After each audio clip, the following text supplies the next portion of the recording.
राधे प्यारे भक्तों, प्रेमी आत्माओं, साधक जनों, भजन प्रेमियों और उन सभी को मेरा प्रेम पूर्वक वंदन, जो आज इस जीवन में सुख की तलाश कर रहे हैं लेकिन चारों तरफ से दुख में डूबे हुए। बेटा, आज मैं तुमसे कोई साधारण बात कहने नहीं आया। आज जो कहने जा रहा हूं वह तुम्हारे जीवन को भीतर से झकझोर सकती है, यदि तुम उसे सुन सको, समझ सको और सबसे ज्यादा स्वीकार सको। जब जीवन में सब कुछ टूटने लगता है, जब चारों तरफ अंधकार फैलने लगता है, जब अपने भी पराये लगने लगते हैं, तो समझ लो कि अब समय आ गया है भगवान की तरफ मुड़ने का। प्यारे भजन प्रेमियों, जब दुख बहुत गहरा होता है तो कोई मनुष्य, कोई साधन, कोई तर्क तुम्हारा साथ नहीं दे सकता।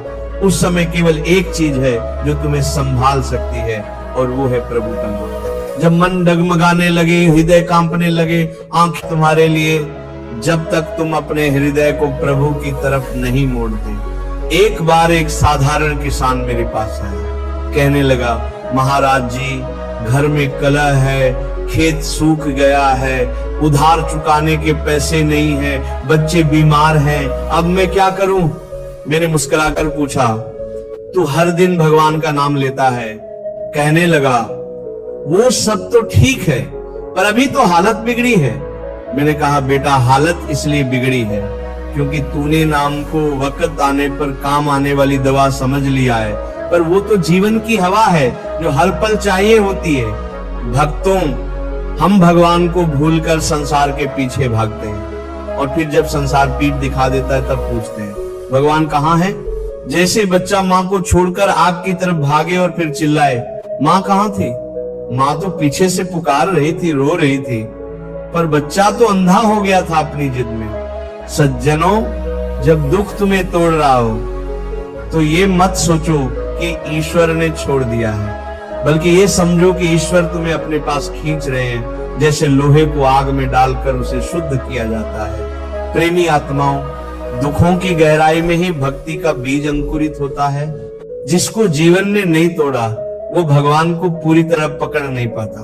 तुम सोचते हो सब ठीक हो जाए तब मैं भजन करूंगा, पर बेटा, जब सब ठीक हो जाएगा तब भजन की जरूरत ही नहीं लगेगी तुम्हें। भजन तो उसी का होता है जो टूटा हुआ हो, जिसकी आंखें नम हो, जिसका भरोसा संसार से उठ गया हो। नाम जब कोई रीति नहीं है, कोई संस्कार भर नहीं है, वो तो आत्मा की पुकार है, हे प्रभु मुझे स्वीकारो, मैं अब अकेला नहीं रह सकता। भक्तों, शास्त्रों में स्पष्ट कहा गया है, हरि नाम बिनु आनंद नाहि, हरि नाम बिनु शांति नाहि। एक बूढ़ी दादी थी, गांव में बहुत साधारण सी, दिन भर घर का काम और झोपड़ी के कोने में बैठकर शाम शाम जपती रहती थी। एक दिन गांव के एक पढ़े लिखे बाबू ने पूछा, माई, भगवान ने कभी दर्शन दिए क्या? दादी बोली, बाबूजी, जो रोते रोते नाम जपे उसको दर्शन की जरूरत नहीं पड़ती, भगवान खुद उसकी आंखों से देखने लगते हैं। भक्तों, नाम जप जीवन बदल देता है। जो वास्तव में दुख में डूबा होता है वो नाम को पकड़ता है, और जो नाम को पकड़ लेता है फिर उसे कोई दुख डुबा नहीं सकता। तुम कहते हो मैं अकेला हूं, मैं कहता हूं नाम ले लो, तुम फिर कभी अकेले नहीं रहोगे। तुम कहते हो मुझे कोई समझता नहीं, मैं कहता हूं नाम जपो, तुमको खुद अपना स्वरूप समझ आ जाएगा।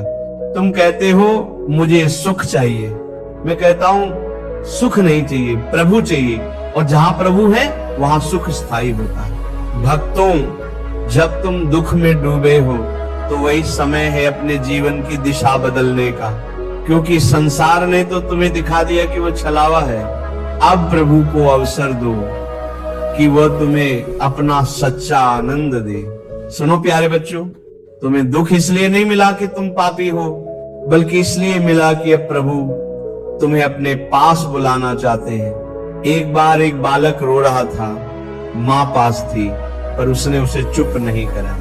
लोगों ने पूछा, माँ तू चुप क्यों है? माँ बोली, जब तक ये रोकर खुद मुझे न पुकारे तब तक इसे मेरी गोद का मूल्य समझ नहीं आएगा। ठीक यही हाल ईश्वर का है, वो तब तक इंतजार करता है जब तक हम रोकर उसे पुकारे नहीं। नाम पुकारो बेटा, श्याम श्याम, राधे राधे, श्री राम श्री राम। ये नाम नहीं, ये अमृत है। ये संसार की आग में ठंडी छाया है। ये जलती हुई आत्मा पर कृपा की बूंद है। भजन प्रेमियों, जिन्होंने भगवान को रोकर पुकारा है, उन्होंने अपना जीवन बदल लिया। एक बार संत तुलसीदास जी को जीवन में बड़ा संकट आया। उन्होंने गंगा किनारे बैठकर सिर्फ इतना कहा, हे राम अब तुम ही सहारा। और उसी क्षण उनके जीवन में प्रकाश फैल गया। तुम्हारा जीवन भी बदल सकता है, और शर्त एक है, नाम को पकड़ लो, छोड़ो मत। भक्तों, इस कलयुग में केवल एक ही साधन बचा है। कलयुग केवल नाम आधारा, सुमिर सुमिर नर उतर ही पारा। जिसने इस युग में नाम पकड़ लिया वो पार हो गया। जिसने नहीं पकड़ा वो चाहे जितना ज्ञान, धन, तर्क और बल बटोर ले, वो भीतर से खाली ही रहेगा। आज तुम दुख में डूबे हो, इसलिए मैं कहता हूं